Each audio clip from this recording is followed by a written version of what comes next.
The rain fell in a gentle rhythm, soaking the city in a soft gray silence. Cars crawled along the wet roads, their headlights flickering in the puddles. At one quiet intersection, a black luxury car rolled to a stop. It was the kind of car that turned heads, sleek, polished, expensive. Inside sat a man whose presence demanded attention, even in stillness. His suit was sharp, his watch gleamed, and yet, his eyes told a different story. Aryan Malhotra was a name people admired. A self-made millionaire, the kind you read about in business magazines. But today, none of that mattered. His gaze wasn't on the road or the rain. It was lost, buried deep in thoughts too heavy for his wealth to carry. His daughter, Era, had been the light of his life. A little girl with dreams in her eyes and a love for dancing that filled their home with joy. Until the accident. Since that day, she hadn't walked. Not a single step. He had taken her to the best doctors, tried every treatment money could buy. But hope faded slowly, and her laughter disappeared with it. Aryan sat behind the wheel, motionless, stuck between red lights and regrets. Then, through the blur of raindrops on the window, a small figure appeared. A boy, no older than 10. Thin, barefoot, soaked from head to toe. His clothes were torn, his hair clung to his forehead, but his eyes were steady. He walked up to the car and stood still, not begging, not speaking, just watching. Aryan didn't react at first. He was used to children approaching his car at signals, tapping on the glass for coins. But this boy didn't ask for money. He leaned closer, voice soft yet clear through the rain. "Sir," he said, "I can make your daughter walk again." The words sliced through the air like lightning. Aryan blinked. Did he hear that right? He turned his head, slowly, heart thudding in his chest. The boy was still there, not smiling, not joking. Just standing with a calmness that didn't match his age. Aryan froze. The green light flashed ahead, but he didn't move. The world around him kept going, but something inside him had come to a sudden, complete stop. Era was the kind of child who brought light into any room she entered. From the moment she could walk, she danced, in the living room, in the garden, even in supermarket aisles. Her laughter echoed through the halls of their mansion like music, and Aryan would often stop working just to watch her spin around in her tiny ballet shoes. She didn't care about how she looked or if anyone was watching. She danced because it made her feel free.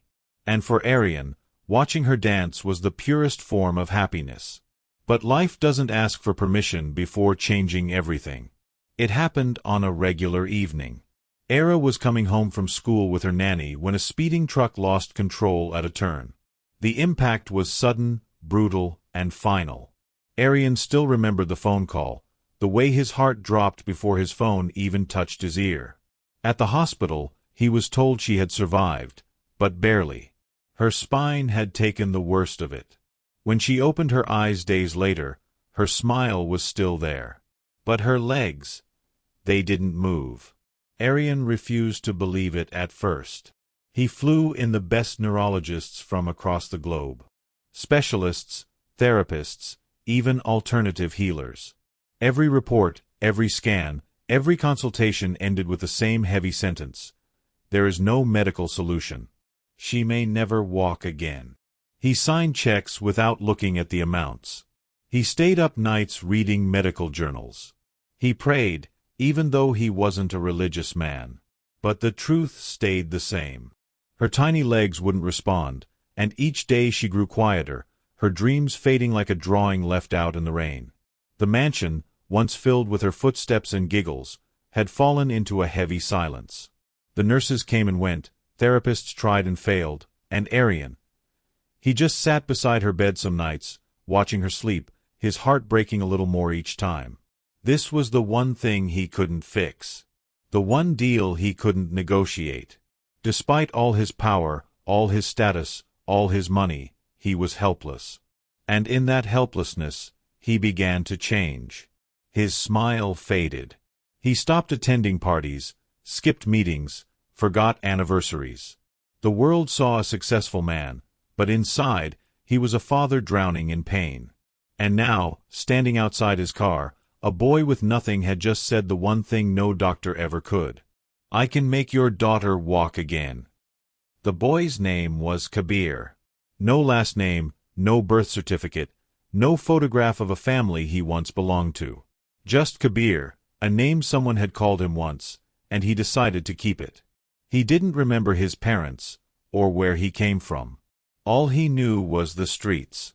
The broken pavements, the smell of smoke and rain, the leftovers from someone else's plate, that was his world.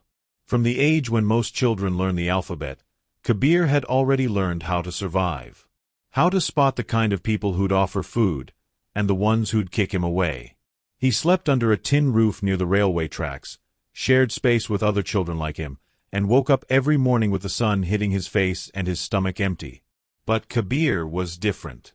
He knew it. Not because he was stronger or smarter, but because of something that had happened to him years ago, something even he couldn't fully explain. He was barely 6 when he met Baba Ji. It was a winter night, colder than most. Kabir had curled up under a bench in the train station, shivering and coughing. That's when the old man appeared. Long white beard, eyes that seemed to see through everything. He wasn't a saint or a fakir. Just a quiet man who sat in one corner, feeding birds and watching people. Baba Ji had found Kabir coughing blood that night and taken him in. Not to a hospital, but to a tiny hut near the edge of the city. He healed Kabir with herbs, oils, and something else, something Kabir would later understand as energy. He called it touch of truth. It wasn't magic. It wasn't religion. It was something purer, an understanding of pain, breath, and the body's silent language. For 3 years, Kabir stayed with him. He learned how to read pain in someone's eyes, how to calm a crying child without words, how to feel the places in a body where something was broken, not just bones, but spirit. Baba Ji never called it healing. He just said, "We remind the body how to believe again." Then one day, Baba Ji was gone. No goodbye, no explanation. Just a folded note that read, "What you've learned is not for you to keep. Give it to those who need it most." So Kabir returned to the streets. But this time, he wasn't just a beggar. He had helped a flower seller's son walk again after a fever had left him paralyzed. A rickshaw driver with a frozen shoulder who couldn't work, he moved again after Kabir placed his hands there for 7 days straight. But none of these stories traveled far. No one believed a street boy could do anything other than steal or lie. He never blamed them. Who would believe a child in rags had something powerful to offer? But Kabir never let that stop him. He didn't heal for praise or money. He did it because he could feel when someone needed him, the way you feel a storm before the clouds gather. That's why, when he saw the man in the black car, he knew. He didn't know who he was. He didn't care about the shiny watch or expensive car. He didn't want money. All he knew was that behind those tired eyes was a father who had forgotten what hope looked like. So Kabir walked up to him in the rain, looked straight into his eyes, and said the only thing he knew to be true. "Sir, I can make your daughter walk again." Not because he wanted to impress him, but because he believed it. And sometimes, belief is the most powerful thing a person can give. Aryan stared at the boy, trying to make sense of what he had just heard.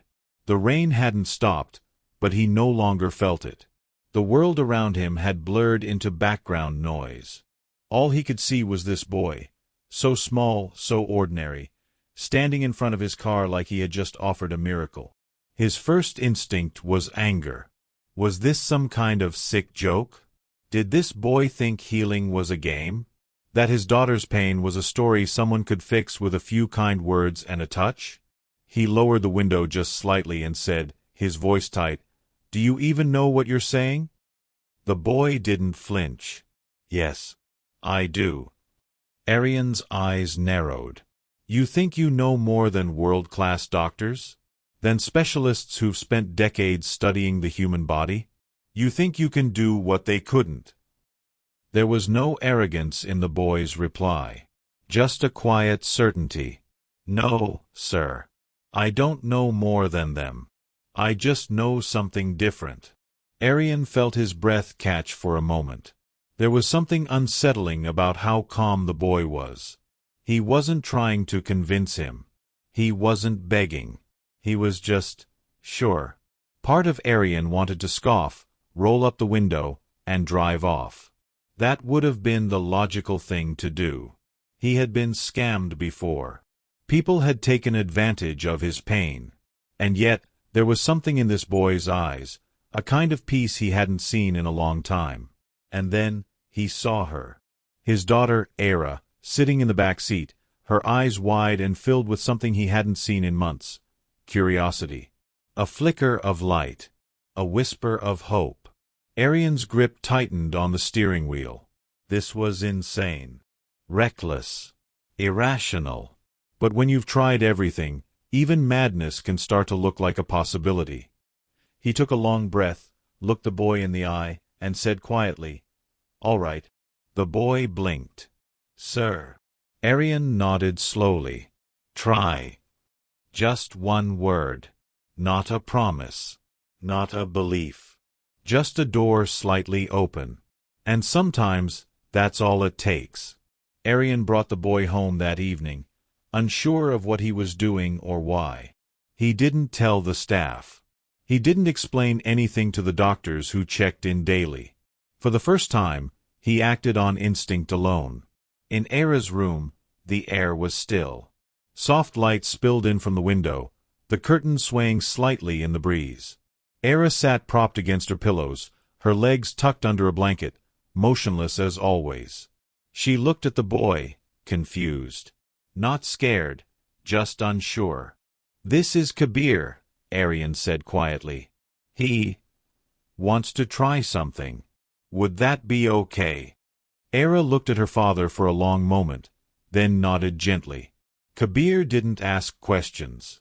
He didn't unpack a bag or light candles. He simply walked over and sat beside her bed. His movements were calm, slow, as if he were listening to something no one else could hear. Arian stood a few feet away, arms crossed, heart racing. Kabir placed his small hands on Era's feet, above the blanket. His eyes closed, and the room grew quiet. Not the kind of quiet that feels empty, the kind that feels like something is about to happen. He began to hum softly. Not a song, just a sound, almost like a vibration. His fingers stayed still, but every now and then, he moved them slightly, like he was feeling something invisible. Era looked down, unsure of what to expect. Her hands gripped the blanket. Arian watched every tiny movement, disbelief wrestling with a hope he didn't want to admit was rising inside him.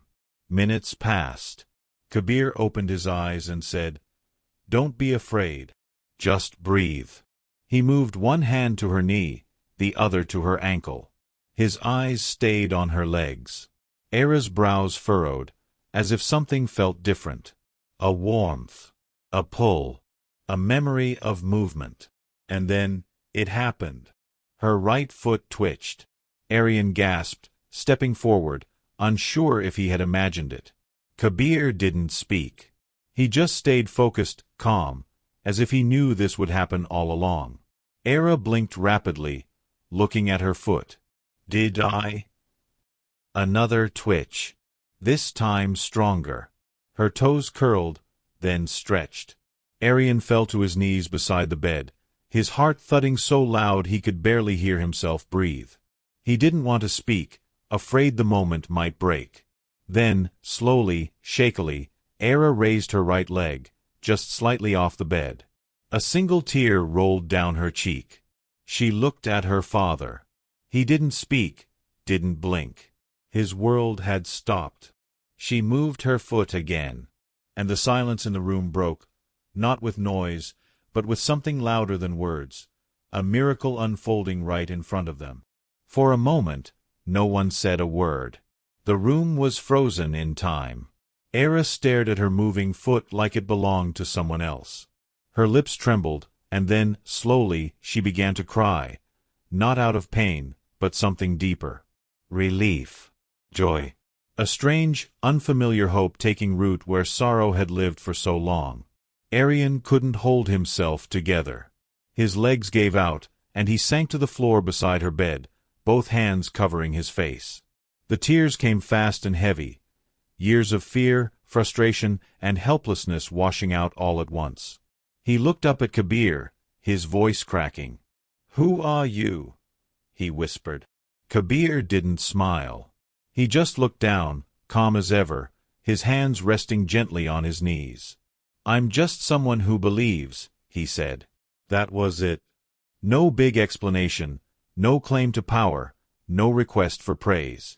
Just belief. Pure and simple. Arian looked at him like he was seeing something entirely new. Not just the boy, but the truth behind him. All this time, he had trusted machines, science, experts, and numbers. But none of them had given him what this barefoot child had, the return of hope. He looked back at Era, who now had both feet planted on the bed, slowly shifting, testing. A small laugh escaped her lips between the tears. It was the most beautiful sound Arian had heard in years. In that moment, he understood something that years of status and wealth had blinded him to.